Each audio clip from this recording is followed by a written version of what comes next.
July 25th, 1961. America is waiting for the arrival in Washington of the Prime Minister of the Federation of Nigeria, Alhaji Sir Abubakar Tafawa Balewa.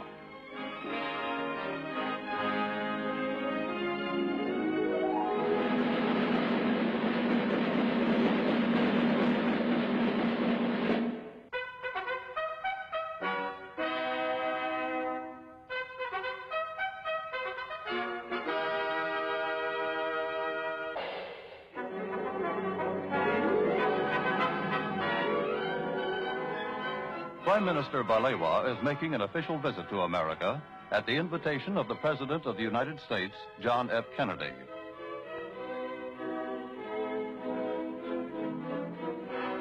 Waiting at the airport to greet him are Vice President Lyndon B. Johnson, Secretary of State Dean Rusk, Mr. Joseph Palmer, the American Ambassador to Nigeria, and other high-ranking American officials.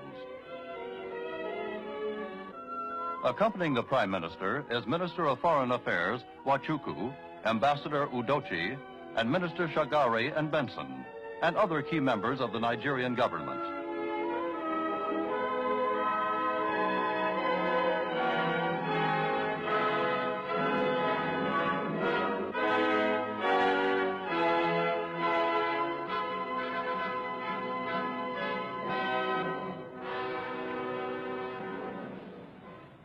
Mr. Prime Minister, I am honored to welcome you and the distinguished members of your party to the United States.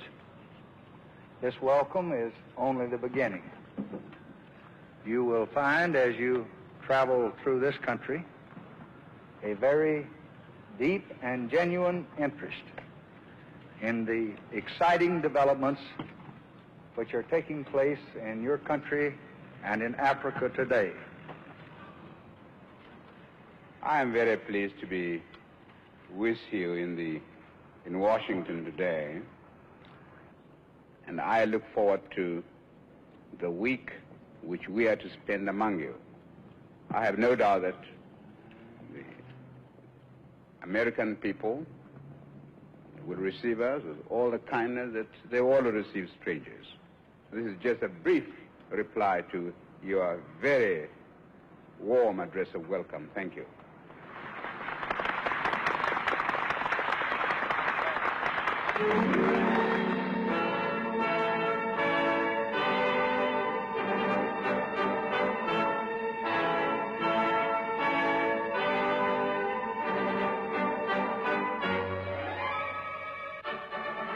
An official motorcade now conveys Prime Minister Balewa to the center of Washington.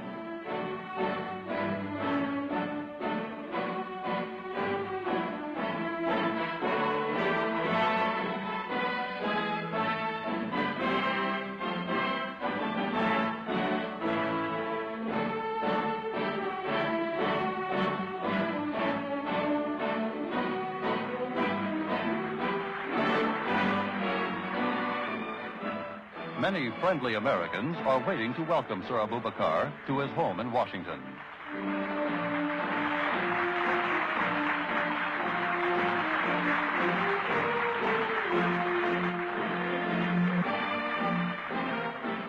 During his stay in the American capital, the distinguished visitor will reside at the Blair House, the special residence for guests of the American president. Just across the street from the Blair House is the White House, where President Kennedy awaits Prime Minister Balewa.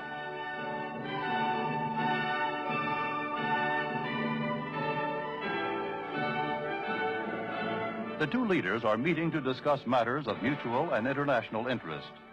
In a joint communique summarizing the outcome of their deliberations, they reaffirm their support for the principle of self-determination for dependent peoples and their unalterable opposition to racial discrimination under any name or in any guise. President Kennedy expressed his pleasure at the success of the Monrovia Conference and congratulated the Prime Minister on his constructive contribution. The two leaders affirmed their confidence that their exchange of views had strengthened the bonds of friendship between their two countries.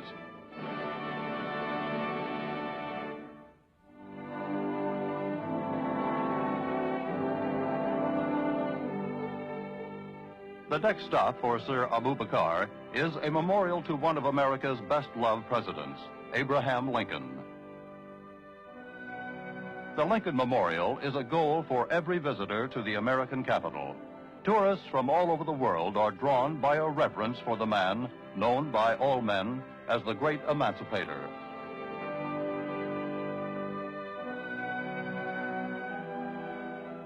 As they stand before the statue of Lincoln, the Prime Minister and his party remember the words in which Lincoln addressed his countrymen.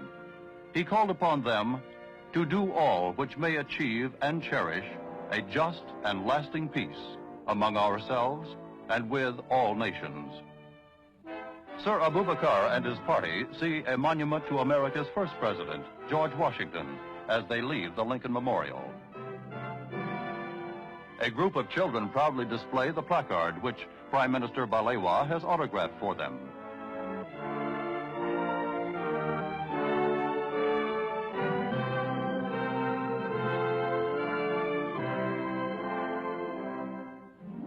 The United States Department of State is the Prime Minister's next stop.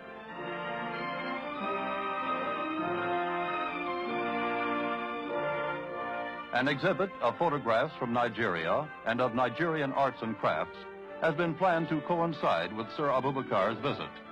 This exhibit is aimed at helping Americans to understand the progress being made in Nigeria.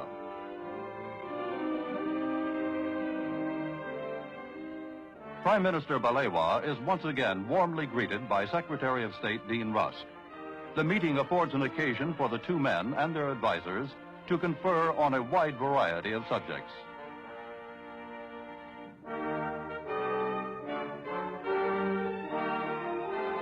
The House of Representatives of the United States invites Prime Minister Balewa to speak in a special session convened in his honor.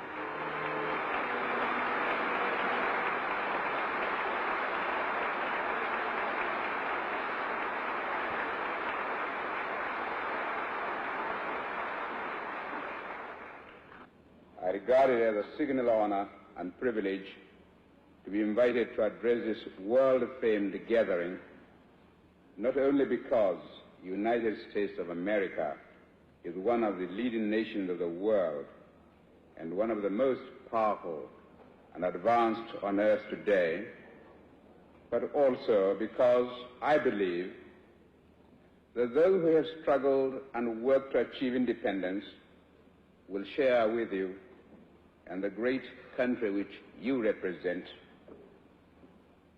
a special meaning of liberty, of freedom from outside control, and opportunities for the fulfillment of one's national desires and cultural heritage.